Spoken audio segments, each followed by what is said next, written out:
而且真係好實惠嘅，講真。富同毛毛終於嚟到新加坡啦。係啦，大家都知道平時兩個都買下股票噶嘛。咁史蒂夫係用邊個 broker 嚟買股票嘅咧？咁平時咧我就會用翻香港嘅富途牛牛啦。咁其實就真係依家啱嚟到新加坡嘅富途毛毛嘅。係啦，咁富途毛毛究竟有咩好咧？就係咧佢一個 app 就可以買晒新加坡、香港同埋美國股票啊，同埋佣金咧都比銀行係低好多好多嘅喎。加上咧佢嘅界面非常之清晰啦，同埋資料都非常之多嘅。冇錯，加埋啊呢個富途毛毛仲有個 desktop 嘅版本嘅喎，所以無論係做 day trade 啦，或者係做 long term investment 啦，都係非常之好用㗎。所以如果大家想開戶並且覺得呢個蘋果股票嘅話咧，就即刻去我哋下面條 link 度開呢個戶口啦。大家好啊，歡迎嚟到90後生活投資頻道，我係史蒂夫，我係大夫。咁今日咧，我哋就嚟到嘅蘭嘅一個單位度參觀喎。係啦，今次咧我哋又嚟到我哋個朋友嘅屋企啦。係啦，咁我哋朋友都係以一個外國人嘅身份住喺新加坡嘅。咁咧就睇下佢一個人住嘅單位究竟係點樣嘅。咁咧呢個位雖然係嘅蘭啦，我個朋友係住喺嘅蘭，但係佢係一個女仔嚟嘅。係啦，佢仲係一個人住喺呢個單位喎。咁今日參觀嘅單位就係一個 condo 啦，但係一個細 condo 嚟嘅，所以就冇乜設施嘅。係啦，咁而家就開始睇下佢間屋係點樣先。好啦，一入到嚟咧，你見到啲燈光咧係白雪雪嘅，係啦，非常之整潔啦，望到。再望下呢邊先，呢邊有兩個電磁爐啦。咁其實如果一個人嘅話，其實兩個都好足夠噶啦。咁平時我哋見到3個啊、4個咁樣啦，但係呢個兩個咧，一個人住差唔多啦，兩個。有個星盤啦，有個微波爐喺度啦，都係幾 fit 嘅。咁一個人住咧，梗係悶咗少少噶啦。咁所以咧，屋主咧都有一隻好得意嘅貓，大家見到呢度咧，你會見到一個貓嘅廁所喺度啦，係啦，咁就擺喺呢個門口嘅位置。其實你見到成個屋企咧都係以白色為主，就算連地板咧都係白色嘅。咁望落去就好統一啦，隻顏色。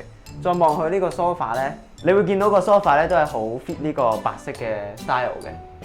但係如果你行近少少望嘅話咧，你會見到咧係有啲貓咪嘅痕跡喺度嘅，係啦。呢啲咧係愛嘅印記啦。呢隻貓真係好中意搲嘢啦。咁其實見到兩邊咧，你都見到有一啲貓嘅痕跡喺度啦。但係唔緊要，你雖然見到嗰個廳咧，其實唔係好大嘅，你望落去。但係如果你話一個人住嘅話咧，我係覺得非常之足夠嘅，係啦。大家望到我嘅左手邊啦，有一張非常大嘅工作台啦。咁工作台咧，已經擺咗2部電腦喺度㗎啦。咁依家 work from home 啊嘛，係啦。咁大張電腦台，即係做嘢上嚟都舒服啲啦，係嘛？因為你哋個空間大咗好多啊嘛。呢個位咧，你見到佢有一個 projector 喺度嘅。咁點解有個 projector 喺度咧？咁其實好簡單嘅啫，因為呢間屋咧，屋主咧就冇買到電視，係啦。咁冇買電視嘅時候咧，當佢想睇一啲 Netflix 嘅時候點算咧？就係用呢個 projector 睇啦，係啦。咁 projector 睇嘅話，望落去都大啲啊嘛，咁望睇落都正啲嘅。好啦，原來望下呢張茶幾仔啦，咁茶几仔上面咧都放咗啲比較得意嘅一啲裝飾啦，你見到都係有比較自然風嘅，係啦，有啲木紋咁樣嘅台仔啦，跟住有少少花草樹木喺度啊，仲有啲蠟燭喺度啦，咁都係平時一個人可能想 chill 下嘅時候都可以點下蠟燭，哇，幾寫意係咪？咁我哋睇下窗後面有啲咩先。咁窗後面咧，其實咧你會望到對面屋嘅，咁我覺得應該呢塊玻璃咧，其實係出面睇唔到入邊，但入邊睇到出邊嗰種玻璃嚟嘅，咁所以咧就唔使擔心冇呢個私隱度啦。係啦，咁如果我哋打開呢個迷你嘅一個花槽仔咧，你會見到咧，其實咧都可以種下花啊，或者坐下喺度啊。你見到個屋主咧，其實都鋪咗啲地板喺度啦，係啦。咁其實係可以坐喺度，即係得閒冇嘢做嘅時候，咁啊坐喺度啊，或者淋下花啊，飲杯咖啡啊，都係幾正嘅。因為一個人住最緊要就係chill啊，舒適舒服啊嘛。好啦，我哋閂翻佢先。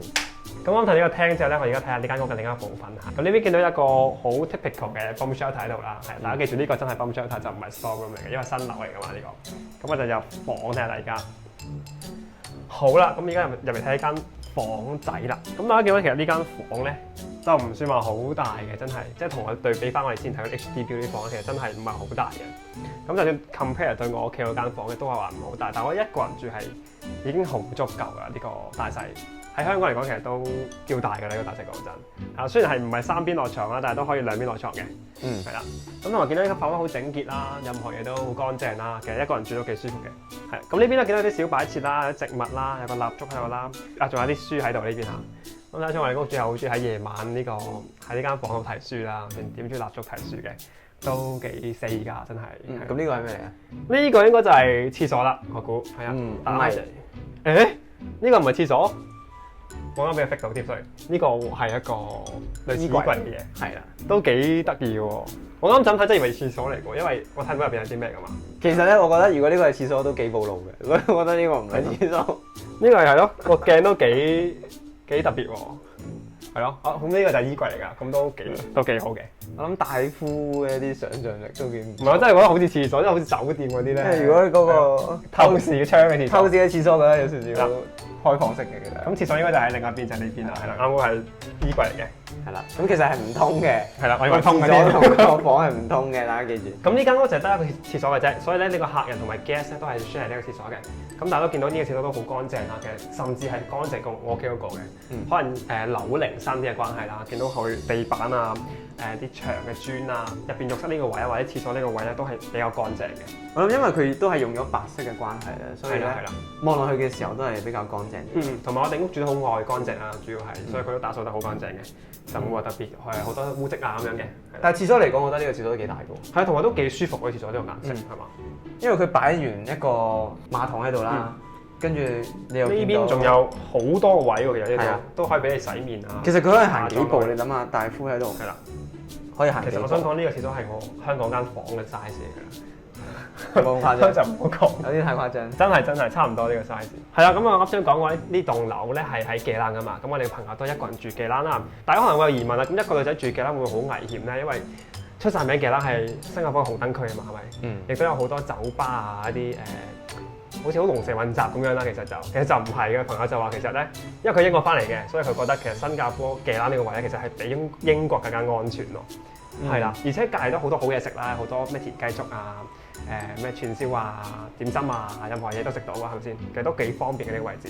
所以大家就唔講呢個 Steve 係覺得呢個紅燈區一定係好危險。其實新加坡紅燈區係一啲都唔危險嘅，係啦。而且大家唔知有冇去過計欄嗰啲啲街度嘅話，見到其實係特別多 camera 嘅，係啦，可能就係為咗防止大家做出一啲越界行為啦。所以其實呢區嘅治安都非常之好嘅。咁其實見到呢間屋咧有一間房啦，有個廳啦，仲有個廁所啦。咁租起上嚟咧，覺得會唔會好貴咧？其實我哋朋友就話呢間屋嘅租咧係大概1700蚊，1700蚊都還好，因為有個廳有間房。係啦，但係1700蚊咧係唔包水電同埋 WiFi 嗰啲嘅，咁其他嗰啲雜費都係自己俾啦。咁我諗可能夾埋一個應該大概1800蚊左右啦，同我屋企差唔多係咯。我覺得一個人住其實都好足夠㗎啦。講真咧，1800蚊喺香港係基本上租唔到任何，即係可能只可以租到一間劏房咁嘅 size 嘅一間 unit 咁樣咯。其實比較起上嚟咧，大夫間屋同埋呢位朋友間屋咧，論價錢嘅話其實差唔多，係啦。但係大夫嗰度咧可能大啲，但係呢度咧就比較整潔啲，同埋新啲呢度，樓齡新啲。呢度係新啲，同埋真係 decoration 方面都比較乾淨同埋清新啲咯。冇錯。好啦，咁其實咧喺呢個計欄呢個位置咧，其實都非常之近新加坡嘅CBD 啦。冇錯。咁其實大家唔知唔知，其實好多新加坡外國人咧。即係其實大家唔好 expect 其實所有外國人嚟到呢度都係住一啲好貴嘅 condo 啊咁樣，其實唔係嘅。其實好多外國人都住喺計欄呢啲地方，因為計欄嘅rent 係比較平啲啦，而且亦都有好多新嘅 condo 落成咗啦呢邊係咪先？其實咁同埋對比翻 CBD 嘅話咧，呢邊嘅 rent 係差唔多一半嘅，即係得一半嘅啫。同埋咧，如果你就算想去呢個中心區啊，你都係唔需要好耐嘅時間。係啦，冇錯。半個鐘內應該都去到。無論喺 Bugis 啊或者 Orchard 呢啲地方嚟得真係好快，同埋樓下好多巴士。